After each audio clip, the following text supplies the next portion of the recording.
Knowledge is power. So the more we know about ourselves, the more we can understand our needs and the things that maybe we want to change in our life. So today we're going to look at a personality test, 16personalities.com. Now, as Uncle Ben once said, with great power comes great responsibility. So it's important that not only do we gain the knowledge, but we take action and we think about how this knowledge that we've acquired can actually influence what we do. So right now, I'm going to start the test and you're going to follow along with me. Okay, so signing up for 16personalities.com, you just click on take the test, or this big take the test up in the top, and we're going to get started. Hi, you regularly make new friends. This is a disagree, but how strong is it? Don't really seek out new friends.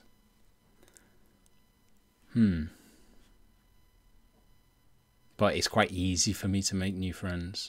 Oh, friend! It's got to be here. You spend a lot of your free time exploring various random topics that pique your interest. Yes, totally. Seeing other people cry can easily make you feel like you want to cry too. Nope. You often make a backup plan for a backup plan.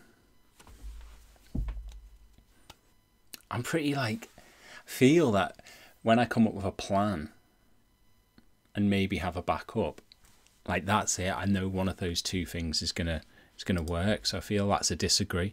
I usually stay calm even under a lot of pressure.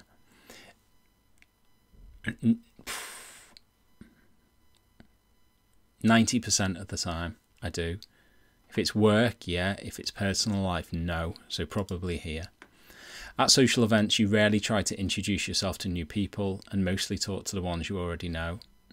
Definitely agree with that. I mean, I occasionally get spurts of social confidence and will go up to people and start chatting or introducing myself. Or if I feel like it's awkward that this person hasn't been introduced to me, I tend to be the person who says, hi, I'm Alex. But generally speaking, I talk to the people I know. You prefer to completely finish one project before starting another. You disagree. I do disagree with that. I tend to have lots of things on the go at once. I'm very sentimental. I probably am quite sentimental. I wouldn't describe myself as sentimental, but thinking about the things that upset me, yeah, I probably am sentimental. You like organising tools like schedules and lists. Schedules? How do you say it? Schedule or schedule? I do like lists. Even a small mistake can cause you to doubt your overall abilities and knowledge.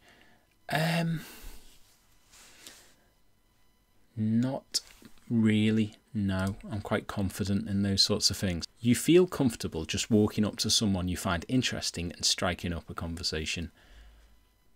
Disagree, no chance. Sorry.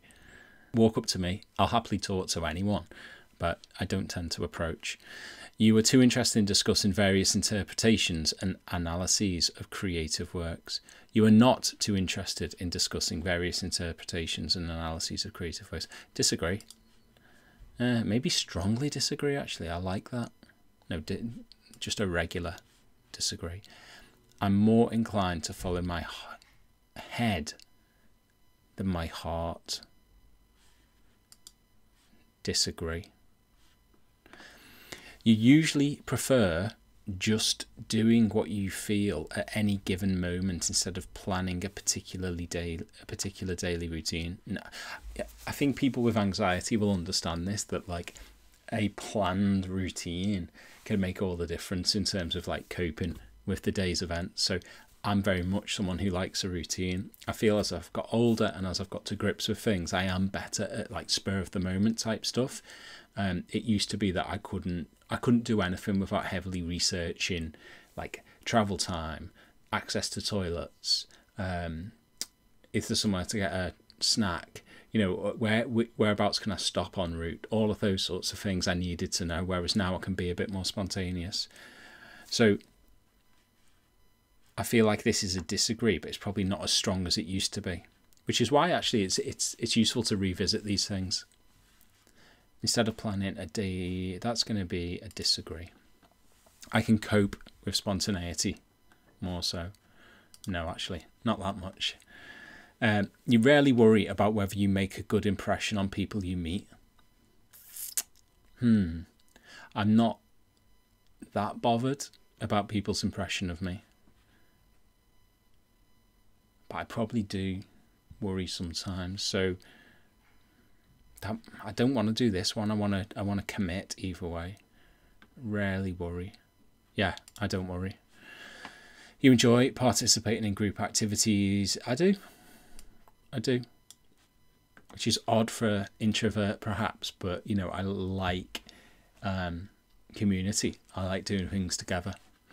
You like books and movies that make you come up with your own interpretation of the ending? I probably do enjoy those actually. Like I like that aspect of hard work or head scratching that might follow a film or a book. So yeah, I probably agree. Your happiness comes from helping others accomplish things, more from helping others than your own accomplishments.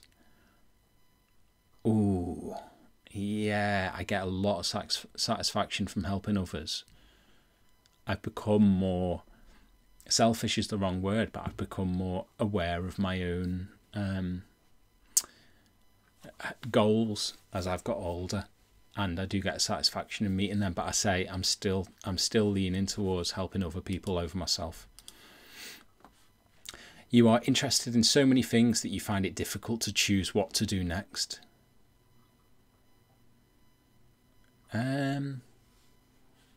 Yeah. You're prone to worrying that things will take a turn for the worse.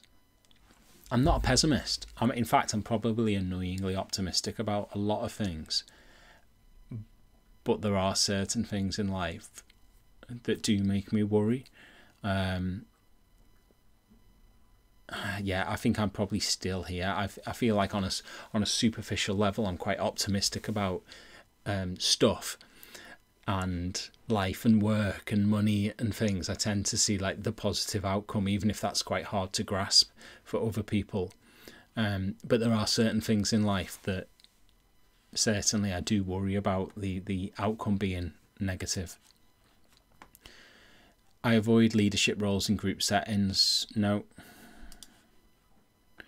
And just to talk on that, like, I think this is the thing, I am an introvert, but I'm quite happy to stand up, I'm quite happy to lead, I'm quite happy to take that sort of role that is the centre of attention if it's a necessity.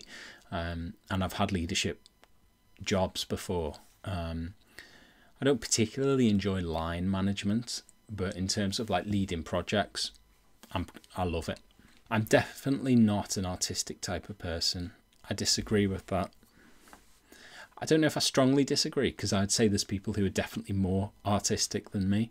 But, you know, being an art teacher in a previous life, it'd probably be useful if I was artistic.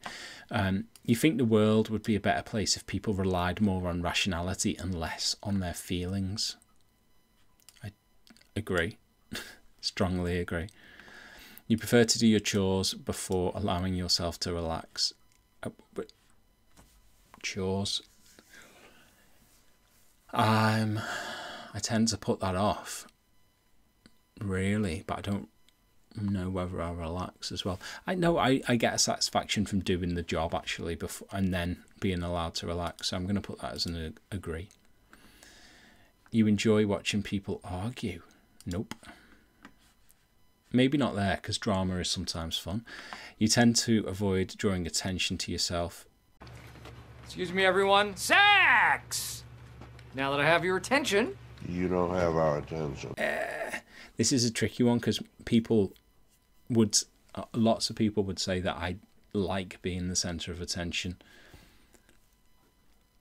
But it really has to be within my control. If I'm controlling it, if I draw attention to myself, I'm okay with that. If attention is drawn to me, nope. So avoid drawing attention to yourself. I'm going to disagree with that, because I don't mind being center of attention. Mood can change very quickly, definitely.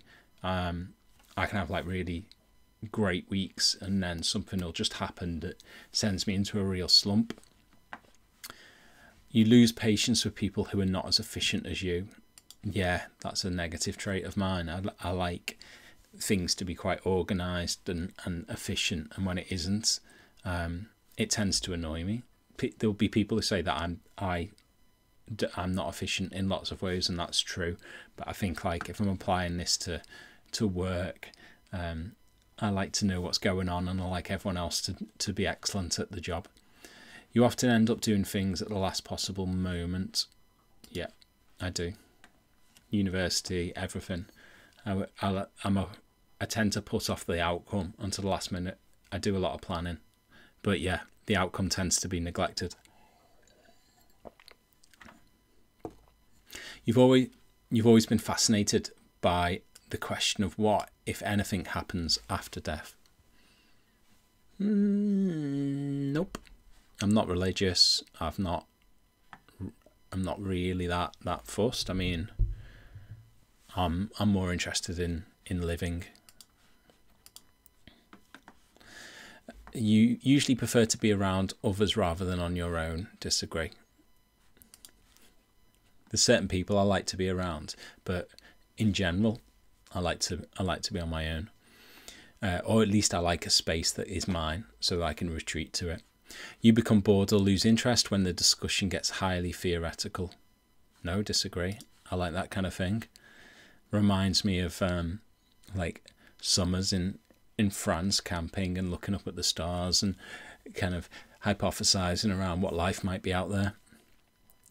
You find it easy to empathize with a person whose experiences are very different from yours. Yeah. Yeah, strongly agree. You usually postpone finalising decisions for as long as possible.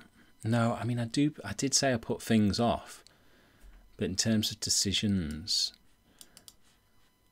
if it's other people are kind of reliant on it, I tend to make a decision fairly quickly. Rarely second guess the choices that you have made. I second guess myself all the time. After a long and exhausting week, a lively social event is just what you need. No. I just want to like sit and watch One Punch Man. You enjoy going to art museums? Yeah, love it. I'm lucky enough to have some great ones in Liverpool when I lived in London, obviously surrounded by fabulous art galleries and museums. National Gallery, probably my favourite place to visit in London. You often have a hard time understanding other people's feelings. I disagree. I think sometimes it's easy to like misinterpret and maybe attach your own perspective of other people's feelings. But actually, I feel like I'm pretty good at that. You like to have a to-do list for each day. I don't make an explicit to-do list, but I do have like a calendar that's pretty much jam-packed with all the stuff I do, including like collecting my kid from school. So yeah, I think I better say yeah. I rarely feel insecure. I don't ever really feel insecure. I feel worried about stuff, but I never feel insecure about myself. I avoid making phone calls. Do you know what? This is a thing I'm really working on. So a few months ago I would have put this. I'm going to put it here. I do avoid making phone calls. If I do it in the moment, like we've got to phone this number at some point over the next couple of weeks. If I phone it right then it'll get done. Otherwise, yes, I'll slip into here and avoid it. But it's definitely not a disagree. I definitely do avoid it, but I'm getting better at it. You often spend a lot of time trying to understand views that are very different from your own.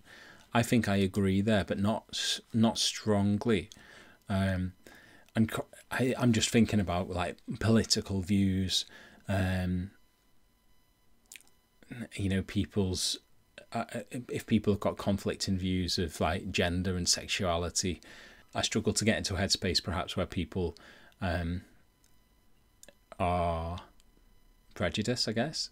And I also struggle to get into the headspace of anyone that would vote Tory. Even you, if you vote Tory. In your social circle, you are often the only one who contacts your friends and initiates activities. Nope. Not me. If your plans are interrupted, your top priority is to get back on track as soon as possible.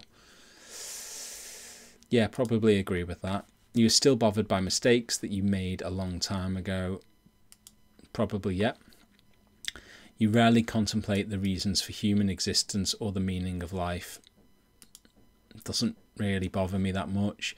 Your emotions control you more than you control them. I'm in a state of flux at the moment. Definitely sometimes. Not all the time. So if it's sometimes, it's got to be here. Yeah. I can recover and I can snap myself out of it most of the time. But I would say like my emotions can take control. You take great care not to make people look bad, even when it is completely their fault. Yeah, I think I strongly agree with that. I feel like I am protective of people, even when I feel that they've messed up. I tend to look out for other people still. And often it comes back to a previous question, but that decision to protect someone might be detrimental to me. Your personal work style is closer to spontaneous bursts of energy than organised and consistent efforts. Yeah, probably agree with that. When someone thinks highly of you, you wonder how long it will take them to feel disappointed in you. Disagree. I feel like everyone thinks highly of me. You'd love a job that requires you to work alone most of the time. Yep. Like I always say, like my dream job would probably be a truck driver, because I just imagine them on these like journeys in a cab and they've got the road to themselves and they've got this big cab to themselves. Yeah. You believe that pondering abstract philosophical questions is a waste of time. I don't think it's a waste of time if people enjoy doing it. For me, I agree. It's not for me. You feel more drawn to places with busy, bustling atmospheres than quiet, intimate places. Not necessarily, no. You know at first glance how someone is feeling. I think I'm pretty good at that. People watching this might disagree. You often feel overwhelmed. Yeah. It's quite easy for me to feel overwhelmed. I don't know if it's often though. It's not often. It's easy for me to feel overwhelmed, but it's not often. You complete things methodically without skipping any steps. No.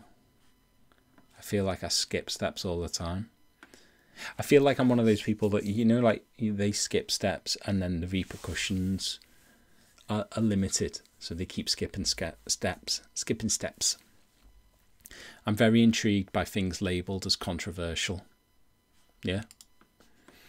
You would pass along a good opportunity if you thought someone else needed it more.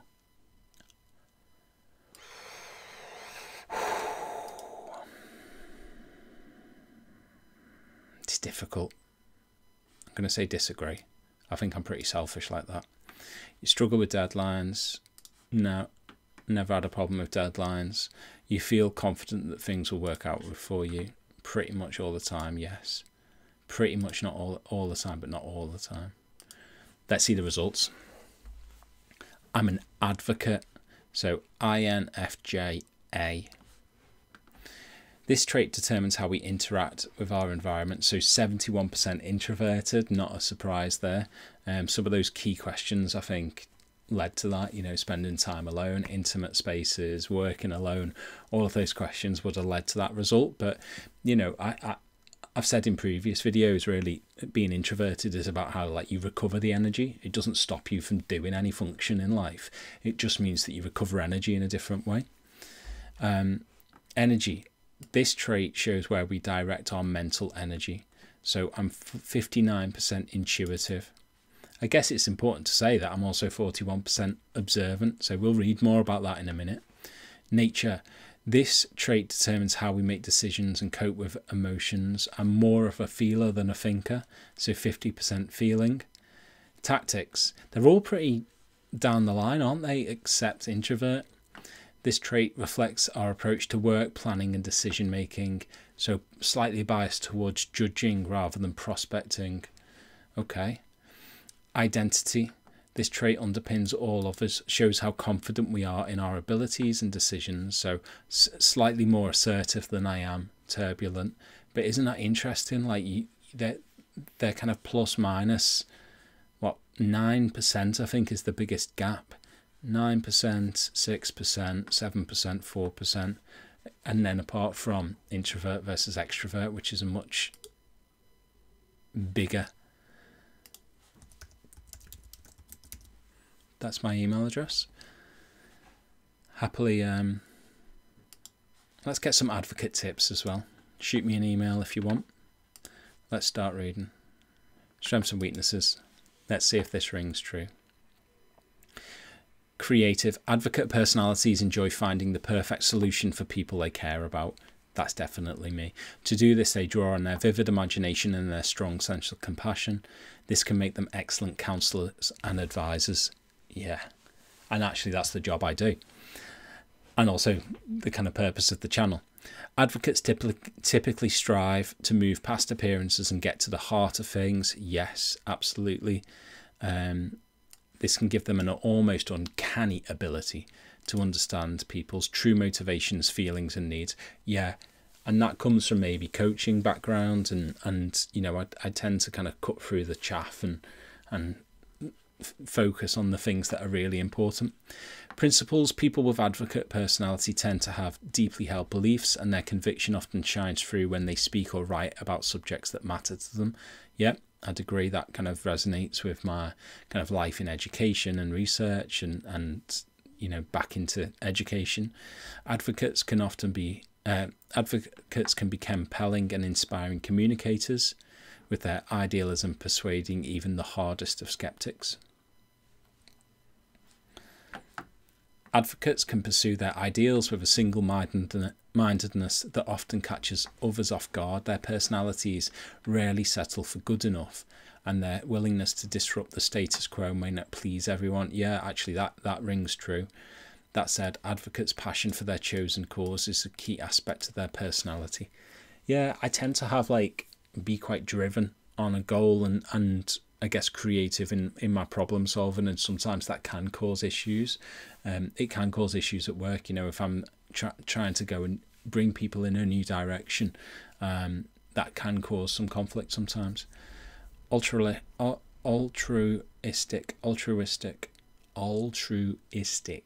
Advocates generally aim to use their strengths for the greater good. They rarely enjoy succeeding at other people's expense. They tend to think about how their actions affect others, and their goal is to behave in a way that will help the people around them make the world a better place. Of course, I'm a teacher. Now, the weaknesses. Sensitive to criticism. When someone challenges their principles or values, advocates may react strongly. People with this personality type can become defensive in the face of criticism and conflict, particularly when it comes to issues that are near to their hearts. That's probably fair, and that's probably true.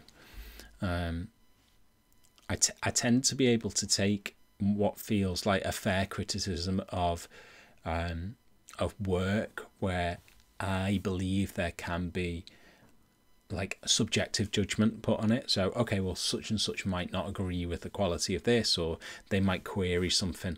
I can handle that. I think when it's my belief system being challenged, that actually can cause me a lot of stress. Reluctant to open up. Advocates value honesty, but they're also private.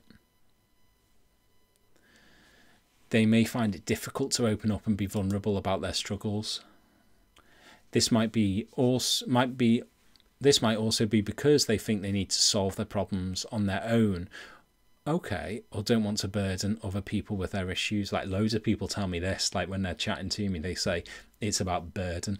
I would say previously, yeah, but this maybe is a thing that I'm working on right now. Clearly, I wouldn't have made this channel if I struggled to open up. Actually, well, no, I did struggle to open up, but I felt it was a necessity. Interesting.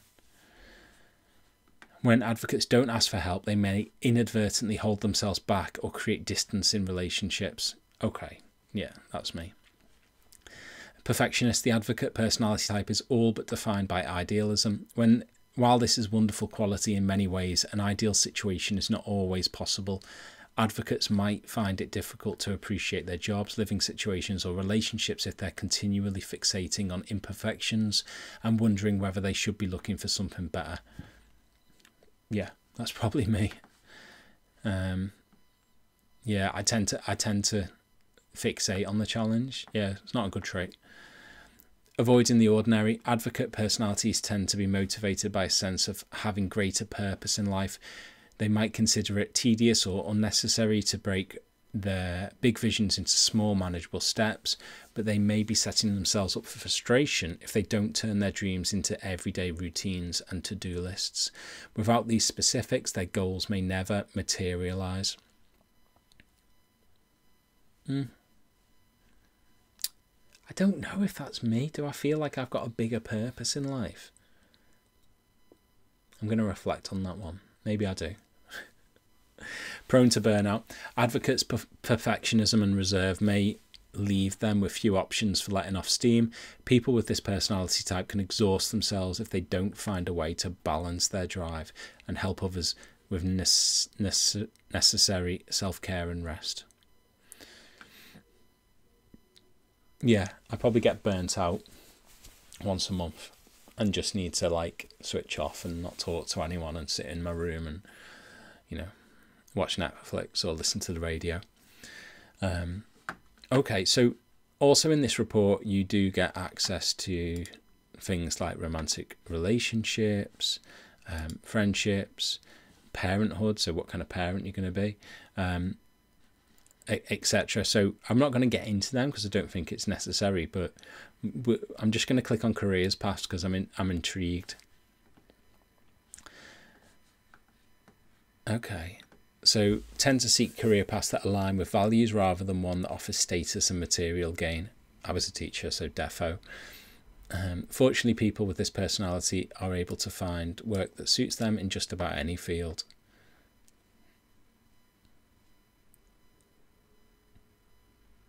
Does it have a list of jobs, or is it kind of like...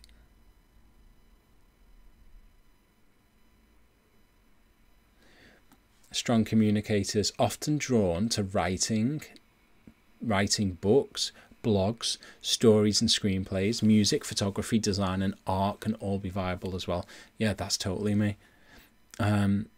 Interesting. Their desire to help and connect can make roles such as counsellors, psychologists, teachers, social workers, yoga instructors and spiritual leaders. Very rewarding careers for advocates. Man, this is me down to a T. Really interesting. I'm going to read more about this. I feel like if you want to do one, there's a link in the description. Let me know how you got on. My name's Alex. This was A Happy Change. I'll see you next time. Peace.